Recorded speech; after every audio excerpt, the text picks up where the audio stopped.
but they will be there. So it's fantastic for us. Yeah. Hello, everyone. So excited to start off this Virginia Tech Life Sciences seminar. And the title of the seminar today is Communicating Science, Celebrating Opportunities and Outreach. And that's what we're here to do. I am Patty Ron. I am the director of the Center for Communicating Science at Virginia Tech. And I am so excited to hear from our 9 Flash Talk presenters today in this seminar. They're people that are doing really exciting work across campus. And this seminar can provide an opportunity for researchers at Virginia Tech and graduate students to learn a little bit more about communicating sciences research that is happening all across campus, but also super exciting outreach events and opportunities for engagement. So I am really delighted to have the great opportunity to introduce our various presenters. And I got to tell you, part of the reason that I'm so excited about this is the very first event of our Communicating Science Week, which is actually taking place in March. But we had planned this event or hoped for this event to be part of that week. So we're also using it as a shameless promotion for Communicating Science Week events that will be happening from March 16th through the 23rd. And you'll find out all the information that you would want about that on our website. My pleasure to introduce our first guest first presenter, my amazing colleague, Carrie Kraler, who is the Associate Director of the Center for Communicating Science, who will tell you some of the things that we do.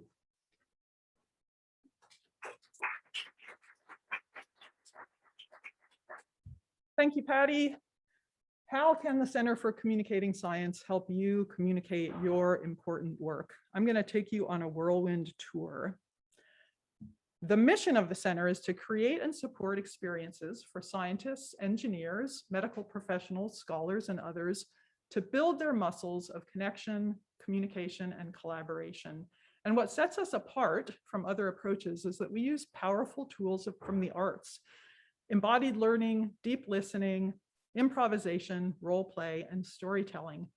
And we like to have fun. We believe in the power of play for learning. I want to spend just a little extra time on the listening part. I think Patty would agree with me that the longer we do this, the more important we understand listening to be, because communicating our research is not just about dumping knowledge on other people. It's about entering into relationships with people, and listening is required. We know that there's no one best way to communicate. There are as many communication styles as there are human beings or more. But we do know there are some common elements of effective communication. And that is, effective communication is personal, it is direct, it is spontaneous, it's responsive, and it involves emotional connection.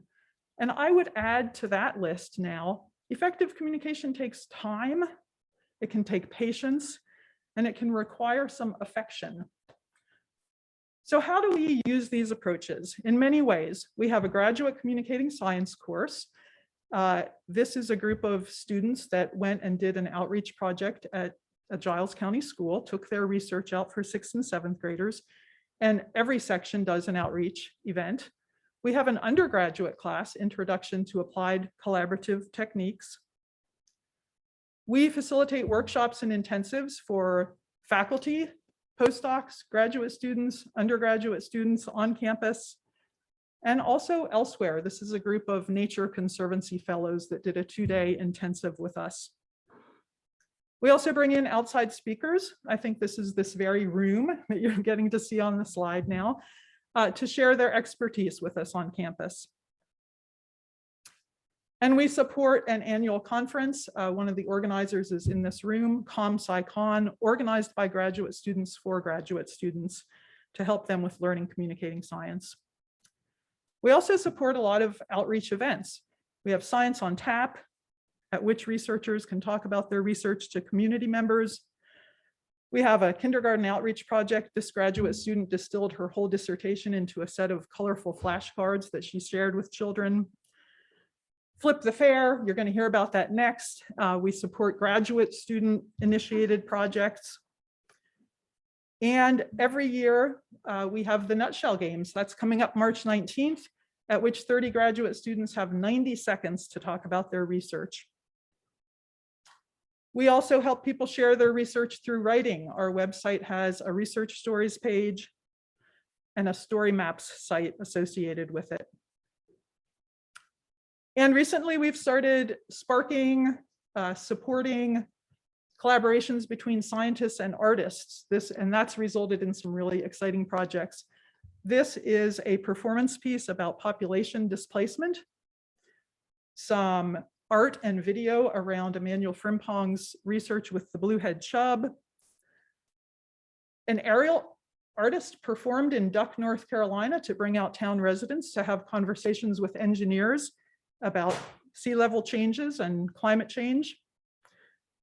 And this Who Can Be a Scientist research project has been joined now by poets and musicians that are enriching the research. And what does ping pong have to do with community wealth building? You can find out about all of these projects during Communicating Science Week because all of these collaborators are going to be presenting. We have done this now for a lot of people. We've had more than almost 1,200 students, undergrad and graduate students, go through our courses and have impacted 17,000 people if you add up all of our outreach, workshops, and presentations. And we would love to add you to that graph. Let us know how we can work with you as you develop grant proposals and projects so that we can help you communicate your research more effectively to your audiences. And please join us for Communicating Science Week. Thank you.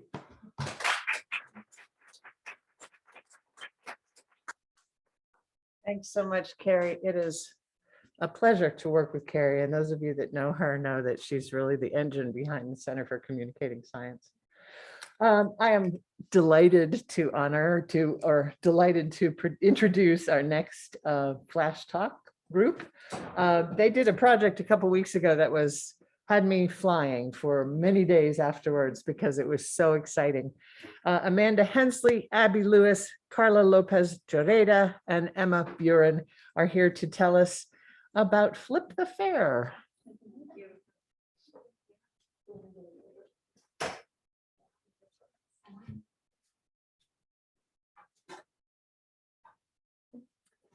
What does it mean for science communication to empower?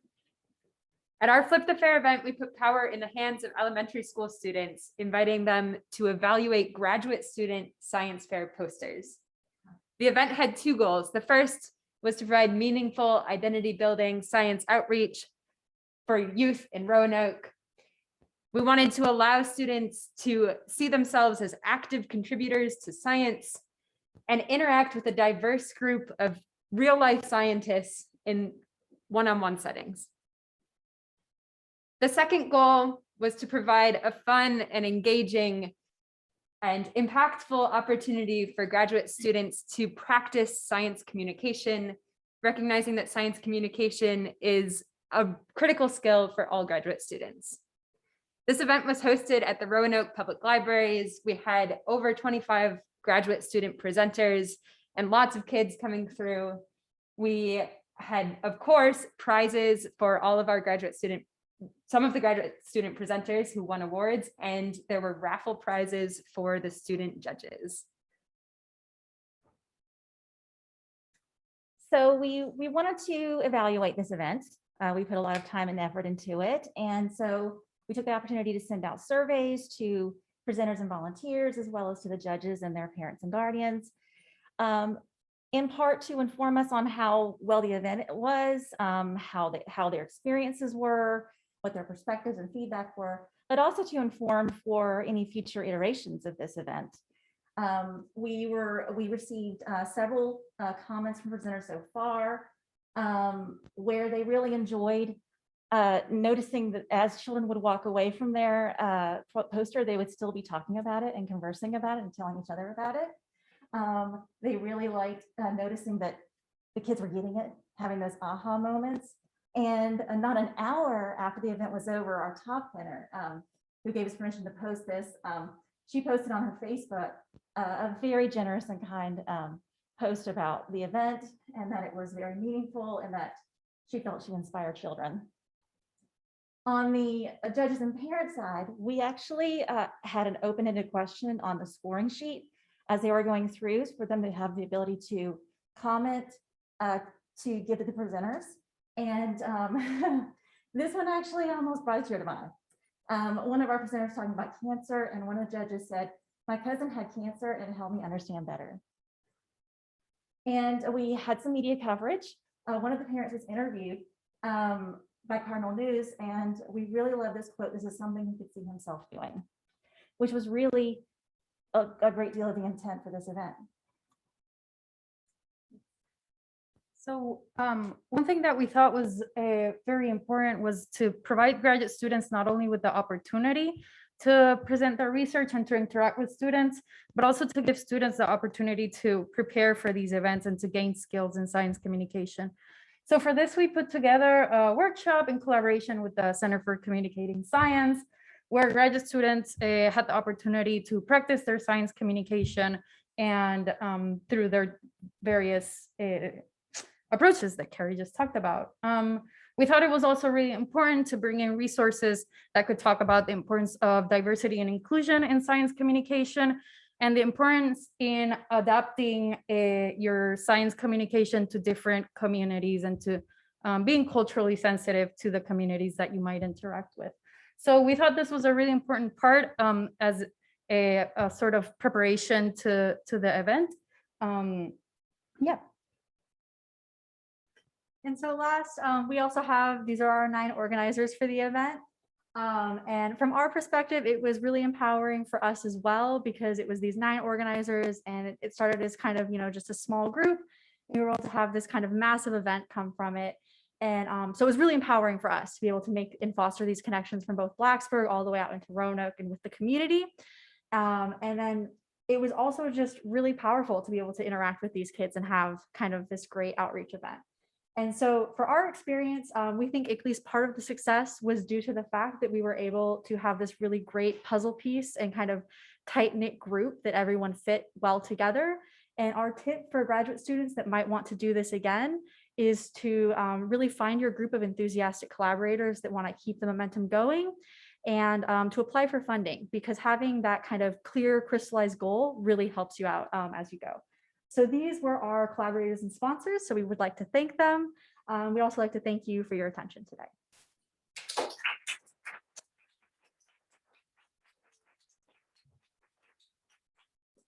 Thank you so much for sharing some of those insights.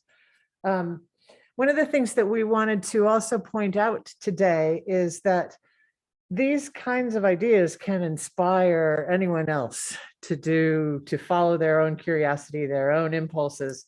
This was started with one person's idea, and it turned into a really extraordinary event that has certainly inspired us. And the fact that it connected so beautifully to people of all ages. There were people there that were even older than I. And of course, the young folks, the third and fourth and fifth graders that were part of the judging teams were really, really invested. So it was so exciting. Thank you all for sharing that. We will take questions about all of these flash talks at the end. So just to let you know that start saving up your questions. We'll take them either from folks who have joined us on Zoom or folks who are here in the audience. And our next presenter is Christy Collins, Director of Education and Outreach from the Fralin Life Sciences Institute, and she is here to talk about wonderful opportunities to participate in Kids Tech University. Welcome, Christy. Thank you.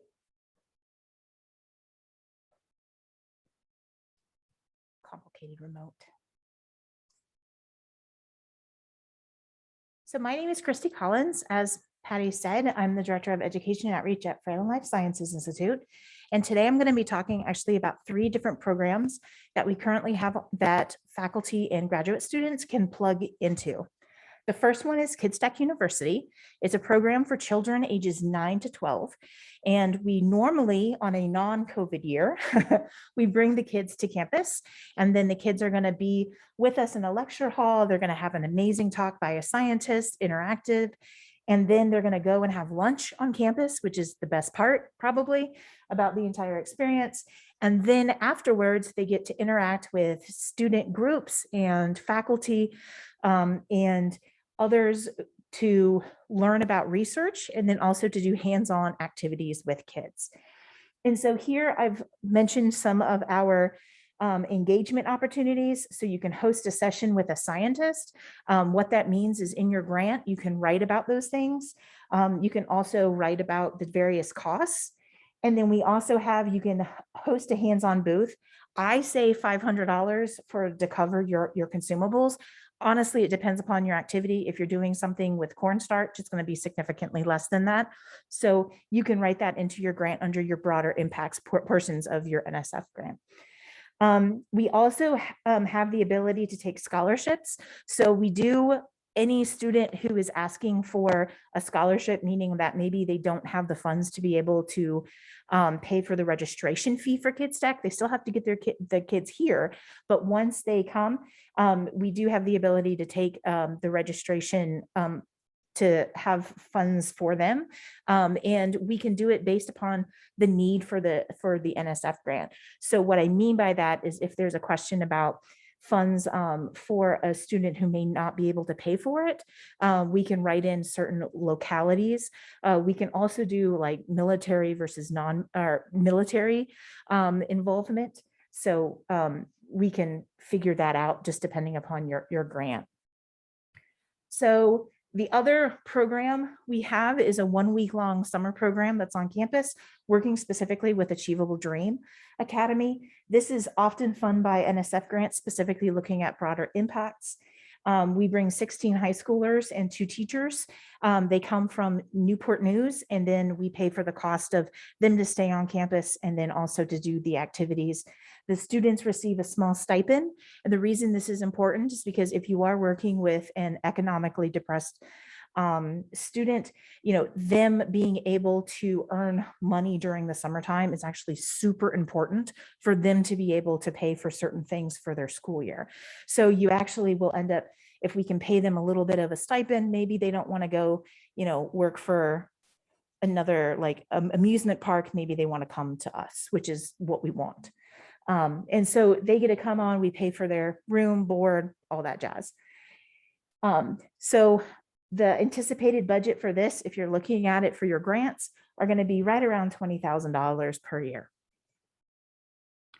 So the next activity I wanted to briefly talk about is our STEM summer camps. These summer camps are a week long. They're non-residential. They're basically 9 to 12 years old, and they're also from 9 until 12 o'clock each day for a week. And for these kids, we end up going out and we do all sorts of tours and activities, science. We like to have fun and get really messy, which is a good thing. And we just have a good experience, honestly. Kind of have fun with science, have fun with engineering, and see what Virginia Tech has to offer. We first started this program because we were basically looking at COVID and going, kids need to get out of the house. And so it's kind of developed into a program where we can partner with researchers in order to have them come and they can pay for some of the scholarships. So you're looking at anywhere between $75 to $100 per child. And then we can interact with those kids that are in this particular area to come on campus and to have that care during the day, during the summertime. So briefly, just to give you my information, my name is Christy Collins again. Here is my email. I am looking to partner with faculty and with graduate students and students of all in order to do Kids Tech University, also some of our programs. We're always looking for people to interact with and host exhibits, do things with kids. So we definitely have kids available. I just need help. So that's my job.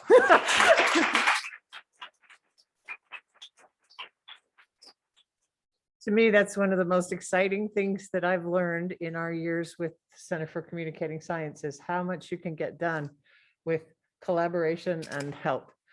Thank you so much for your work, Christy, and we will take questions later.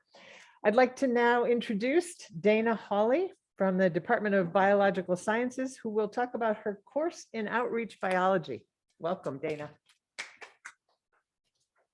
Thank you so much for giving me the chance to briefly talk about my graduate level outreach course. So to kind of set the stage for where this course came from, I wanted to briefly talk about this broader debate as to whether scientists themselves should be doing outreach at all. So you're probably all familiar with folks like Ed Yong and Laurie Garrett, who are excellent communicators of science, but not scientists themselves. And often the argument is made that perhaps we should be investing more in these sort of individuals who are very effective communicators rather than having academic scientists engage with the public. And I don't really like this term of receiving information. That's a very sort of deficit model approach. But I wanted to put up this quote because I personally think, and I bet everyone in this audience would agree, that it's really important for a lot of outreach to be done by academic scientists themselves. And that's both for the benefit of society. So some of the talks today have illustrated just the way in which these outreach events can kind of personalize science and serve as role models, but also because there are many, I guess the animation's not working. There are many sort of selfish reasons, I would argue, for scientists to do outreach.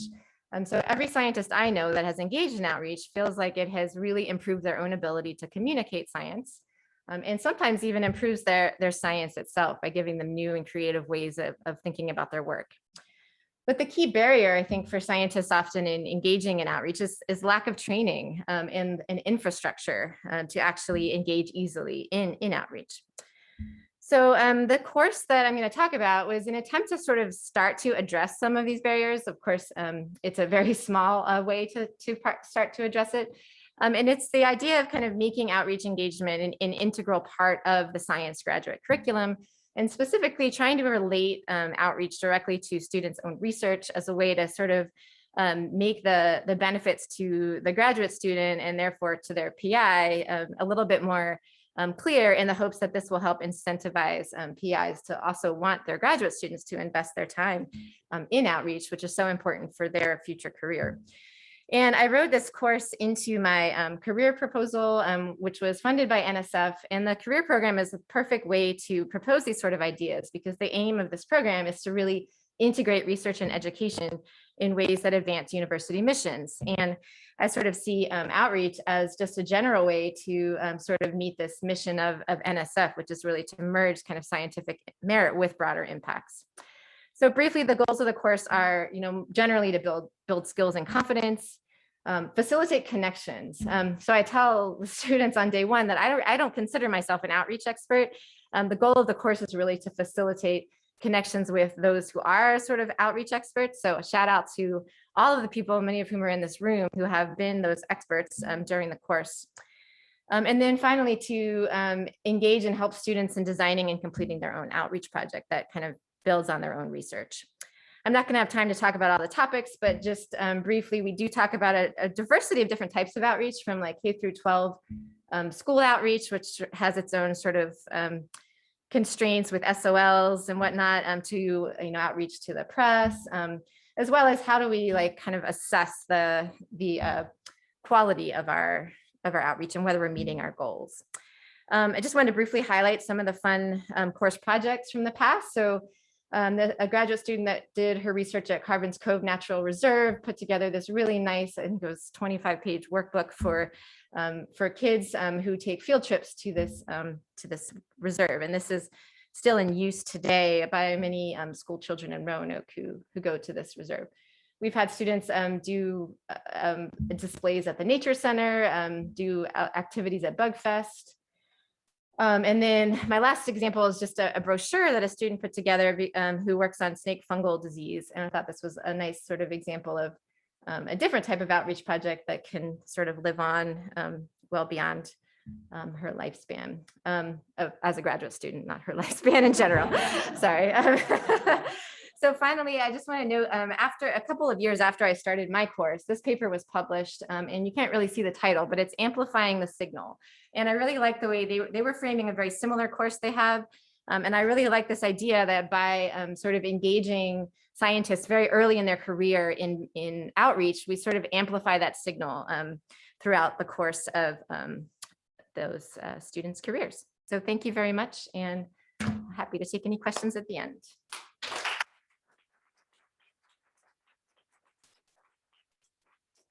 Thank you, Dana. I think that's what we're all trying to do, is amplify the signal, resonate with one another and with the broader community. My pleasure is now to introduce, I'm putting words together in very strange ways today. This is not communicating science. This is just barely communicating, okay? I have the honor of presenting Vicki Corbin of the College of Science, Assistant Dean for Outreach and Student Engagement, who's here to talk about opportunities to participate in summer camps and other outreach programs through her college. Welcome, Vicki. Thank you, Patty. It's good to see you all here. Yes, so I want to talk about 3 different programs I've sort of developed or am involved in, I should probably say. So the first one is some workshops for high school teachers, their professional development. And is there a pointer on this? This? Oh, good. I figured it out. So this coming summer, late June, we'll have our first workshop. Obviously, I've tried to do this in the past, but COVID. So we have different faculty who are teaching different sessions. So we have 2 morning sessions, we have 1 afternoon session, we have a whole day session. And all of these are on different topics. So we have some biology, we have microbiology, we have physics, we have chemistry, a whole bunch of different things, which we could, depending on your interest, we could tailor to you. So the goals here for teachers are to help them develop a deeper knowledge and love of science. And then, of course, to imbue that in their own children or their own students and children. And then to cover the standards of learning in a way that's easy and fun for the kids to learn the standards. And then the benefits to you, as a lot of my predecessors here have talked about, is to broaden the impact of your research. And in many ways, I mean, you should get some pleasure from sharing the topics you love with a broader audience. And hopefully we can help you with your grants. And so the idea here is that all the logistics would be taken care of me. I'd find the teachers, I'd find the rooms, I'd buy the supplies, and all you would have to do is show up and, inspire, which is probably what we all want to do. Another program I've started here are science camps. Obviously, lots of people do science camps. This coming summer, we're going to have 4 different ones. Explore Science, which is for slightly younger kids, which will cover a range of topics in the College of Science, but I'm not opposed to collaborating with people outside the College of Science as well. Then we have 3 for older kids who are beginning to think about college and maybe exploring majors. These are designed so that they learn about topics they may never have thought about before. Like everyone knows about being a doctor or a lawyer, but they don't know about being a nanoscientist or a water quality scientist. So that's what these are about. We have lots of really fun things. And these are sort of compartmentalized as well, where faculty comes in, teaches. One faculty is teaching 15 minutes. Another group of faculty are teaching 7 hours. So we can really tailor it to you. But the idea is to inspire the kids to want to learn more. So fun, fun, fun, and inspiring. So they're going to learn science. They're going to do science. They're going to get a sneak peek at college life, and they're going to get to explore careers. We'll have people come in to talk about careers in the evenings. And then the benefits to you, again, repeating myself, share the work you love, help you with the broader impacts for your grants. We can provide language to help you. And we also have some money for graduate students who want to get involved. So if you have graduate students who want to do an outreach activity in one of these things, we can pay them a little bit. Again, all the logistics are taken care of me, which I got to tell you, I was not a logistical person before. And then last, I didn't start this program, but the Fralin Institute has been running Biotech in a Box for 20 years. Christy Collins has been running it. It's a really cool program where they send out high-tech kits to classroom teachers, and then the teachers send them back when they're done with them. You get all the supplies, equipment, you give manuals and class suggestions for the teachers. So it's pretty empowering. So I will take over after Christy retires. And I have a few additional goals. I really would like to go beyond biotech to include, any topic, not any topic, but science topics. I'd also like to start going into the classroom a little bit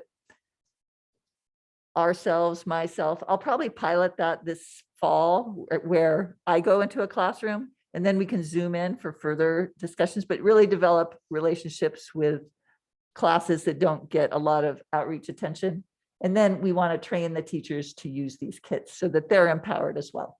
So if you're interested, please contact me, and thank you so much for your attention.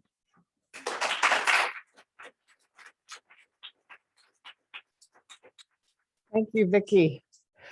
And next, we have Theodore Lim, School of Public and International Affairs, from the School of Public and International Affairs, who's here to talk about a really cool outreach project that involved middle school students as researchers in Roanoke. Great, thank you. All right, so the title of my talk today is Communicating the Science of Urban Heat through Urban Planning with Youth. So just as a little bit of background, some of you may know that heat waves actually are the #1 cause of death or kill more Americans every year than any other natural disaster. So you might have heard about the urban heat island effect, but even within cities, there's actually quite a bit of variation in temperature. And that variation corresponds to places that have been historically marginalized for systematically through history. So what you see here is a map of Roanoke on the left, air temperatures, and you can see that temperatures vary, 10 degrees between some areas. And that spatially corresponds with the historic redlining map, which is how housing segregation was sanctioned and enforced by the state and is now highly illegal, but we still see the legacies of redlining today. So because there is so much variation between neighborhoods, it's really important to involve the residents in discussions about urban heat and what to do about it. And so that's what we were trying to do here, to use urban planning as a tool and starting with the community. So we went and we did a 2-week STEM and urban planning combined program in Roanoke with middle schoolers. And so here you can see them exploring different neighborhoods in Roanoke using Google Street Maps and temperature maps. And so they're gaining this kind of spatial understanding of how are these landscape elements correlated with temperatures. We flew drones that had thermal cameras mounted on them, and we took temperatures of different surfaces throughout the day. Here you can see the sidewalk really heating up, and then the green areas kind of staying much cooler, and that kids really liked seeing that. We had them go out with different kinds of sensors all over their campus and have them, again, just reinforcing how their body feels in different places, correlating that with different landscape elements, and then seeing that on the actual instruments that are measuring it. But then we also had them interview each other to understand what the impacts of heat are in their daily lives. We had them sketch solutions for places that they care about in their neighborhoods. And I should have mentioned, a lot of these kids are from Northwest Roanoke, which is one of the hottest areas in Roanoke. And then putting together a plan, connecting spatially the different parks in Roanoke with green streets and some of the other solutions that they came up with. So it was really interesting. We had the most dramatic kind of example that somebody came up with during the interviews was that her whole family had to go to a hotel room because the heat was so bad that her grandfather actually had a heat stroke, and she was the one to have to call the ambulance. This is a 12-year-old girl who did this. But there are many, many stories from other students that were kind of more mundane, but also very striking, that they had to sleep on the ground in the living room to feel cool, that they would freeze water bottles in order to feel cool enough to sleep in their own beds at night. But what was really striking also was that over the course of this 2-week engagement with the kids, their problem definition of the issue of heat and temperature changed over time. So in the beginning, they were much more likely to define it as an individual issue. Your family doesn't have air conditioning, you should just go get more air conditioning, or you should turn your thermostat down, or you should take more showers, or drink a glass of water to stay cool. But by the end of the program, they were really talking about it as a community approach that was needed, and using these the scientific data that we were showing them to affirm their own lived experience and to come up with these solutions. So this is an example of one where they're talking about planting more trees together as a neighborhood and putting up shade structures together. So yeah, this is just one example that I wish I had known about more of the infrastructure that around supporting community engagement, but this is just one example from last summer.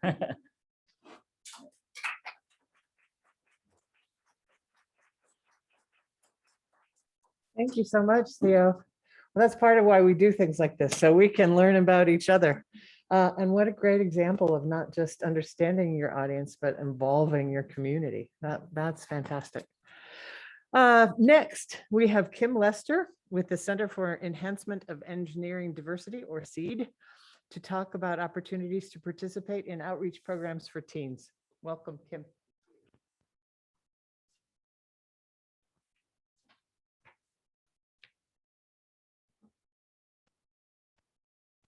Okay, so we all know that the United States is a very diverse country, and the breadth of those perspectives is what's really going to allow us to solve many of the challenges and complex problems that are facing our world today.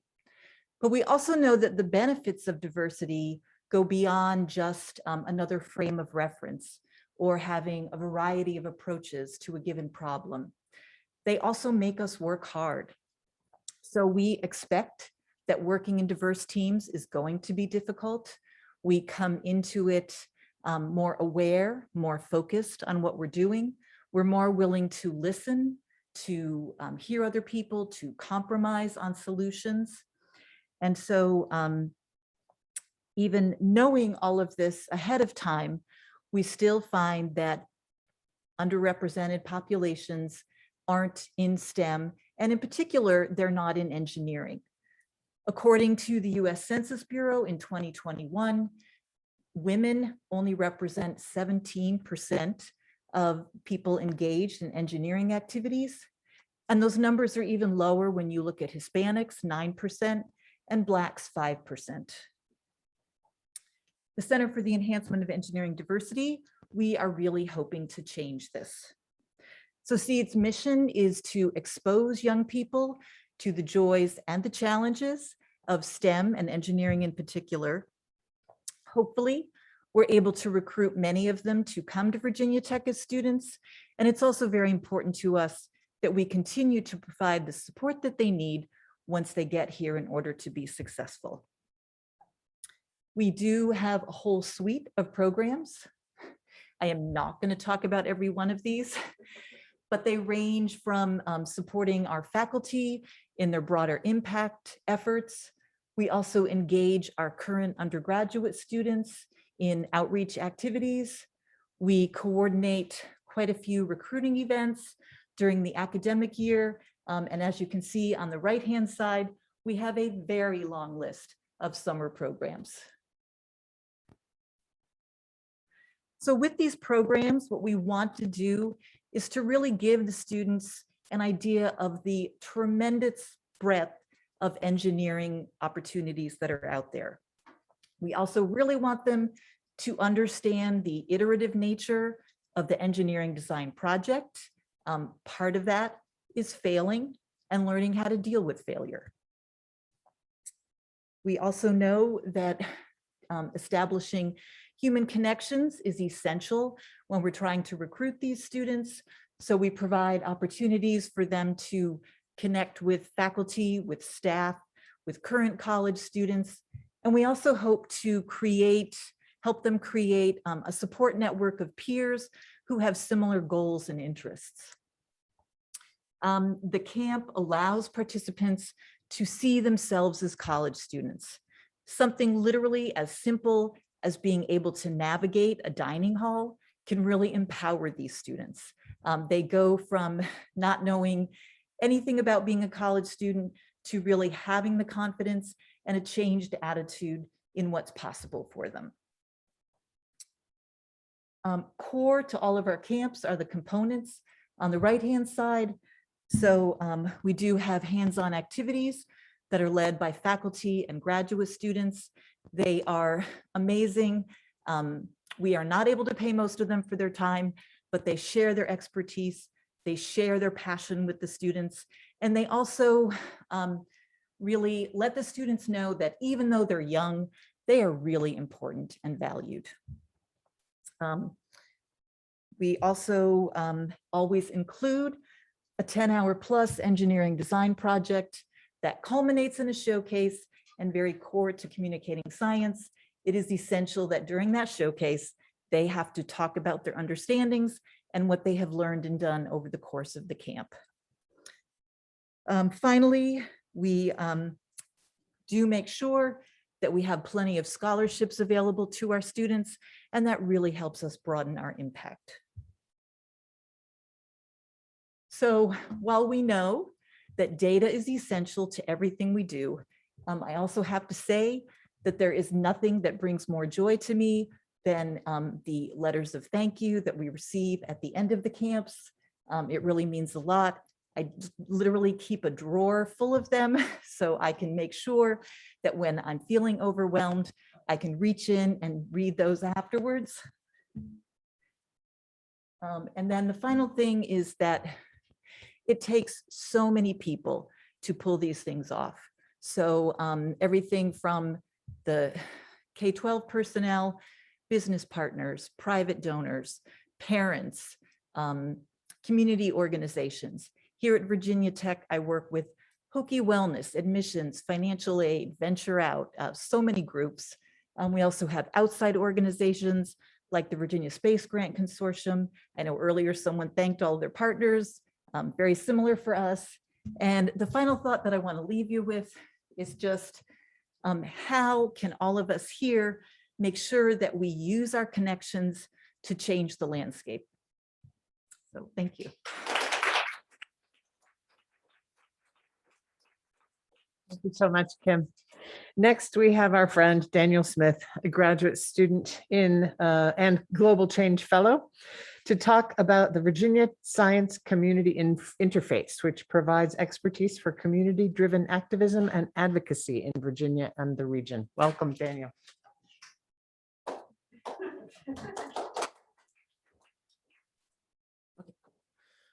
Hello, everyone. My name is Daniel Smith. Again, I'm a graduate student here at Virginia Tech in the Biological Systems Engineering Department, and also in the Interfaces of Global Change as well. And I'm currently part of the executive board of the Virginia Scientist Community Interface, or VSci for short. And this is a graduate student-led, graduate student-run organization that started up back in early 2020, so right before the pandemic hit. And we're back then made up mostly of students from Virginia Tech and University of Virginia, or UVA. Now we have broadened to various different universities across outside, more inside and also outside of Virginia. Let's see this pointer. And because of that, we have mostly been based online, as you see here. The first time we met in person was actually back in December at a conference. Some of us came in and actually met there, but we've mostly been doing our work online. And what our organization really focuses on is, as Patty was saying, providing scientific expertise for community-driven advocacy in Virginia mostly, but also throughout the region. So I'll describe kind of what we do and what this kind of means to us. And kind of also run through one very exceptional impact that we've already had that I think is really worthwhile. So what do? We partner with different, right now, mostly environmental advocacy organizations, but there have been and could be others in the future. So some of these organizations, you have Wild Virginia, the Sierra Club, the Southern Environmental Law Center. And we partner with these organizations or individuals from these organizations, and they meet up with us and say, we have this question, we have this problem. Can you, VSci, leverage the scientific expertise you have in your organization? Because we are a group of grad students from various backgrounds, mostly science background. Can we leverage that to answer this question or clarify this problem that this group is currently facing, or this challenge they're currently pushing against? And so that's where we come in and review the science, and that can come in various different forms depending on the project. So some examples, one project we are working on now was greenhouse gas emissions from hydroelectric dams. We were approached to analyze these dams for the amount of greenhouse gases they are emitting into the environment.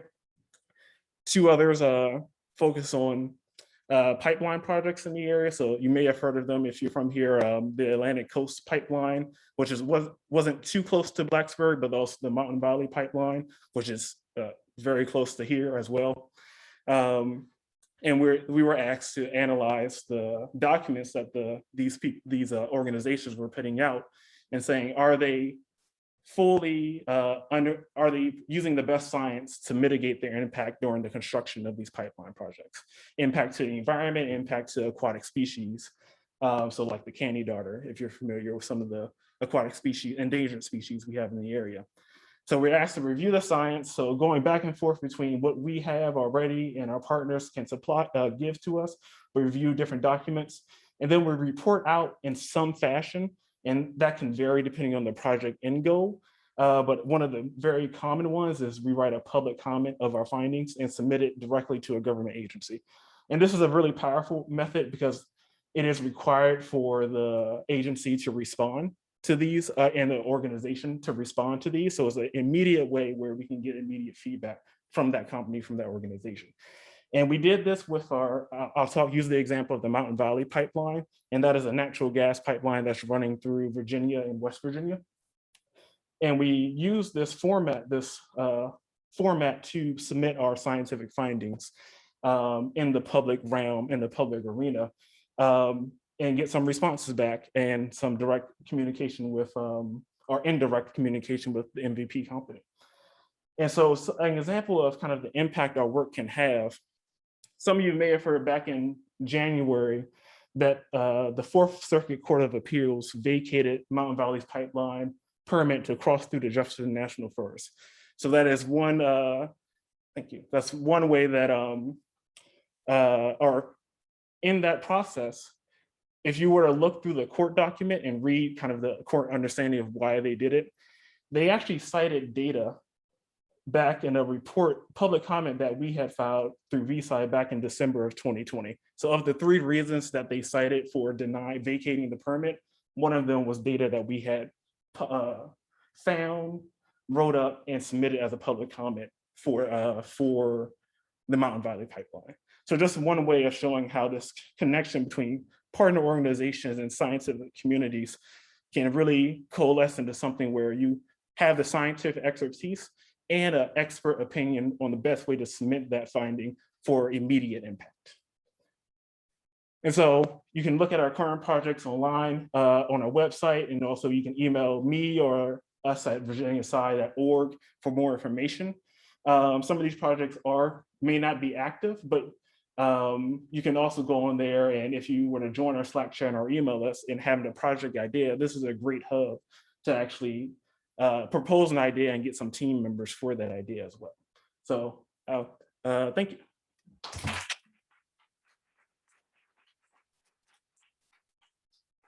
Thank you, Daniel.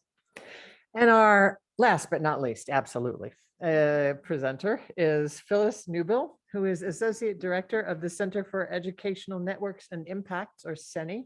And she's here to talk about opportunities to participate in the Science Festival and exhibits at the Science Museum of Western Virginia and much more.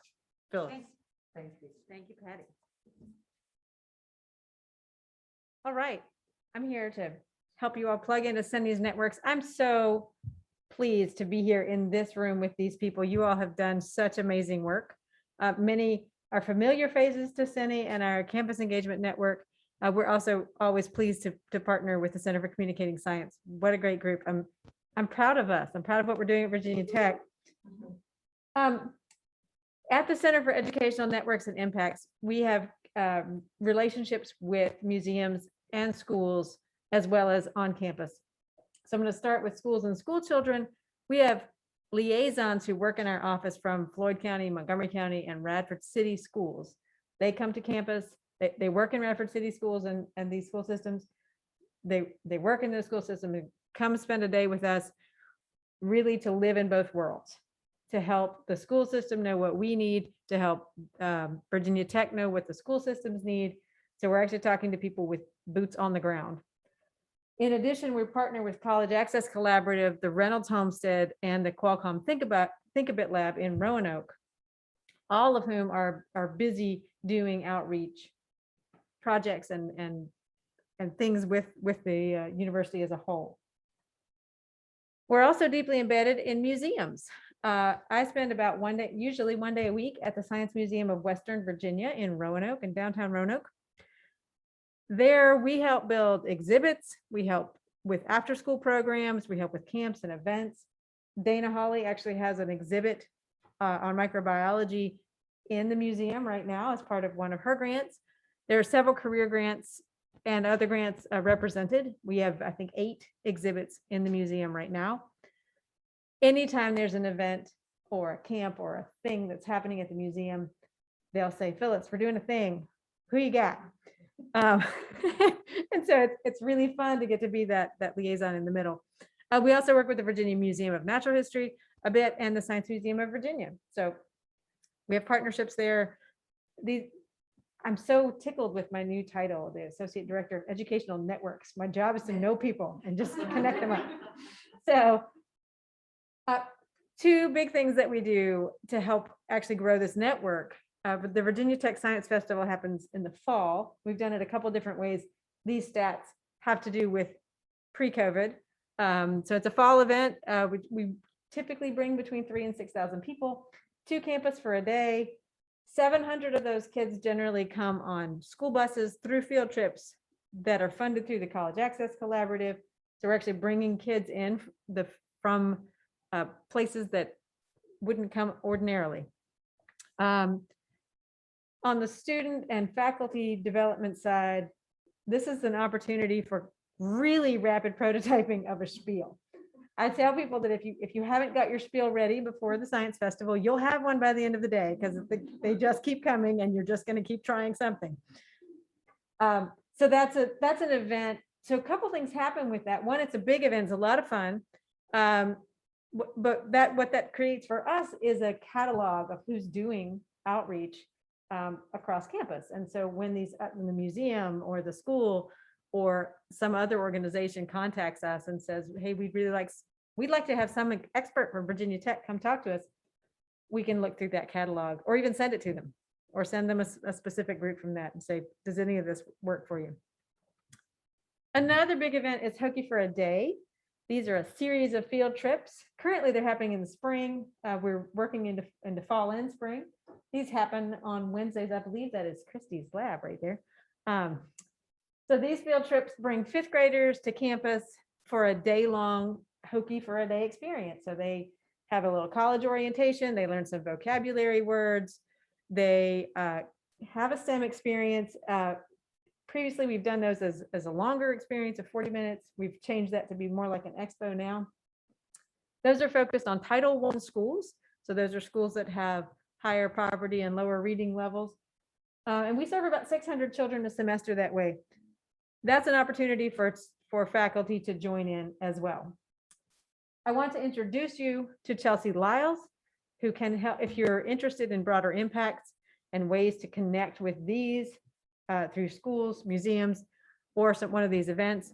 Chelsea is our Broader Impact Associate Director of Broader Impacts. She can help with evaluation and grants. And I guess it is actually time for questions, but I'll let Patty close it up. Thank you so much.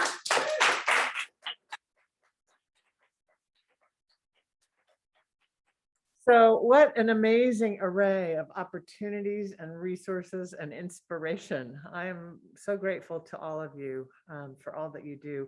We do have about 5 minutes for questions, and we can take questions from the live audience or questions that might have come in online if there are any.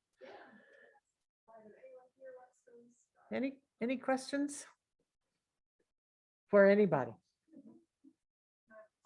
Sure, Carrie. We have some congratulations for VSci and the MVP victory. Other comments or questions? Well, if there are none. Are there some online? Oh, I thought you said there were none online. Great. Oh, yeah, no, You they're do want- multiple.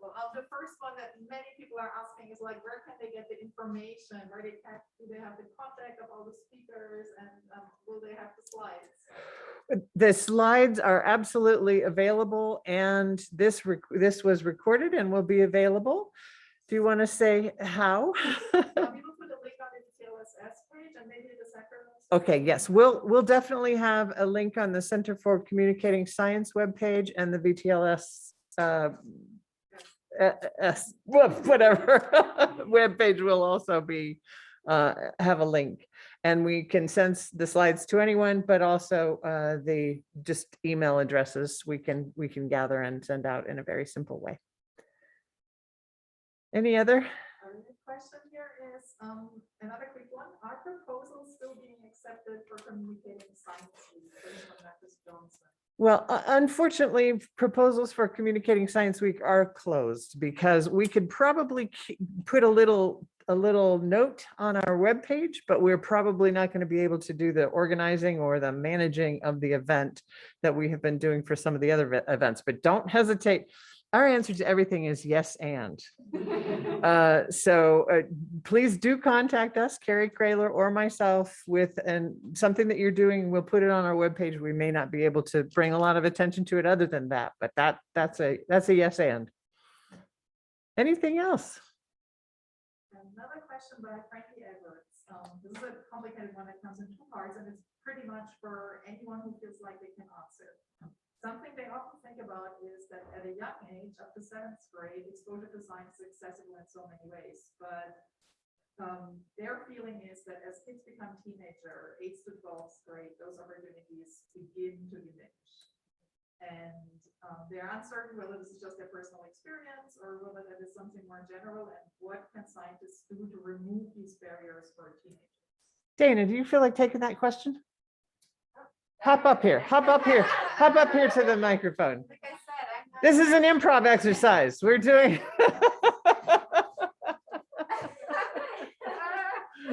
Or anybody. I feel like I don't know anything beyond the ages of my children and their maximum of 9, but